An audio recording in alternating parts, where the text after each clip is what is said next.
Your College Station property manager isn't charging you only 8%. I'm Greg Schwartz, and I spent 3 years working in a property management company before walking away to self-manage 25 units right here in Bryan-College Station. In this video, I'm gonna expose the 6 fees that quietly bleed you of all of your cash flow every single year, including one fee that doesn't even show up on your statement. And then I'm gonna show you exactly how to stop the bleeding. By the end of the video, you'll know the industry's dirty little secret. You'll be able to identify all 6 hidden fees buried in a property management contract. You'll be able to calculate exactly how those fees are affecting your cash flow, and you'll walk away knowing how to avoid every single one of them. Let's jump into that first hidden fee. These are in no particular order, but I did choose one of my least favorite ones to start off with, and this is the leasing fee. So every time your property manager fills a vacancy with a new tenant, they charge you. And in a lot of cases, it's 50 to 100% of the first month's rent. So if you've got a $2,400 a month rental in College Station, pretty common, well, that's $2,400 gone before you ever collect a single dollar. Now look, I get it. This is actually hard work and someone should get paid to do it. But here's the problem. This fee is a large percentage of your property manager's income, up to 40% in most cases. So this gives your property manager zero incentive to actually keep the current tenants happy and in place, because of course they're gonna make money when they fill the vacancy. So keep this in mind. It's a misalignment of incentives. The second fee that just rubs me the wrong way is the maintenance markup. And this actually is one of 2 fees that hits this kind of category. So buried deep in your property management agreement, probably on like page 4 in like little font, they can charge you 10 to 15% on top of every single repair invoice. So if your HVAC goes out in August and the contractor charges $1,200, your property manager is gonna charge you $180 on top of every work order every single time. So you're not just paying for the repair, you're paying for them to make the phone call and schedule it. Why does this cost extra? Like, isn't this the bare minimum of doing the job of a property manager? But we'll get to more of that later. Fee number 3 is the lease renewal fee. $200 to upwards of $500 every single time your existing tenant signs for another year. I'm gonna be honest with you guys, I actually like this fee. Renewals, those are my favorite. It's like Christmas. I've got a great tenant who wants to sign up for another 12 months. They pay on time, they're clean, they're polite, they've got a great job at A&M. When they renew, it's an amazing feeling. So let's keep great people in our units. Let's avoid the vacancy. And if we reward our property manager for doing a good job, that's okay with me. So we'll keep this. But the next fee,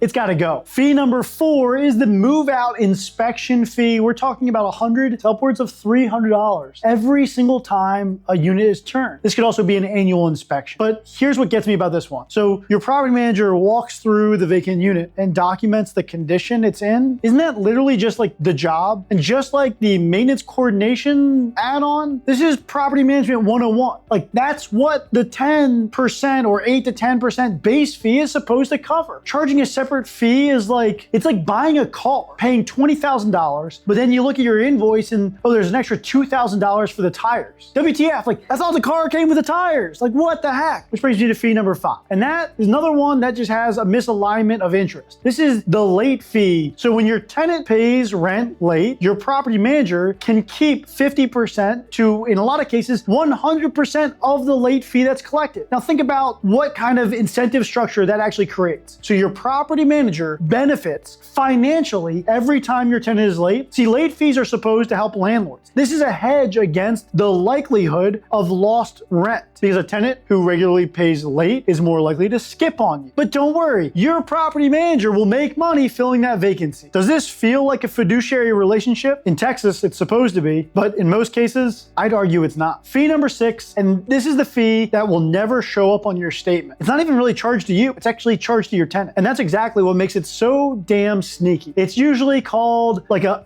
tenant benefit package. So your property manager charges your tenant an extra $25 to maybe $50 a month, mandatory. Like, they can't even opt out for a bundle of services that they didn't even ask for. It might be like HVAC filter delivery, not even installed. Renter's insurance enrollment, something they could get for $10. Credit reporting. Now, maybe some tenants appreciate that, but most of them probably don't. And none of them want this to be forced on them. So here's where it becomes your problem as a landlord. When tenants shop around, and in College Station, you bet your tenant is gonna be shopping around, they're gonna look at your unit and a comparable unit. Both are charging $2,400 a month in rent, but the other one is run by a landlord who's not charging this forced on tenant benefit package. So effectively that tenant can save $25 to $50 by going with the other guy, which means that your unit sits vacant even longer. And vacancies cost you real money. So do not allow your property manager to charge this fee, because if you do, you're never going to see it in your statement, but you bet that you're going to feel it in your lack of cash flow. All right, so let's look at some math real quick. Let's assume you've got that rental $2,400 a month. $2,400 is pretty common in College Station and in Bryan. You could own a duplex, $1,200 per side, or maybe you own a 4-bedroom student rental, $600 a bedroom, or you have a nice single-family house in College Station. The point is, your gross rental income on an annual basis is $28,800, but you pay your property manager 10%, right? And you budgeted for that, $2,800 a year. But what you didn't budget for is the leasing fee. On a student rental, it's gonna turn over every 2 years. They're gonna charge you 50% of 1 month's rent. That's $1,200, but because it's every 2 years, basically you're paying $600 a year to cover that leasing fee. Maintenance markup fee, 10%, and let's assume a year's worth of maintenance is $1,200 in total on the low side. It's an extra $120 a year. Lease renewal, $300. Move out annual inspection, another $200 worth of inspection fees. Late fees, again, they're collecting the late fees, call it $75 a year. But you only budgeted for that 10%, which you thought was only gonna be $2,880. That's over $1,000 in fees that no one specifically pointed out to you. And it happens every single year. And remember that tenant benefit package? Well, it's not on your statement, but your tenant's paying an extra $480 a year in effective rent. Well, as a tenant, I'm not sticking around long if I'm paying an extra $500 a year. There's that vacancy. So the question is, what can you do about it? In my opinion, and I'm a little biased here, well, you self-manage. You hire out the one thing that's actually hard to do, and that's to fill a vacancy. And here's what disappears the minute that you take over the property management. Well, for one, that 10% base fee, it's gone. The maintenance markup, it's gone. The move out inspection fee, it's gone.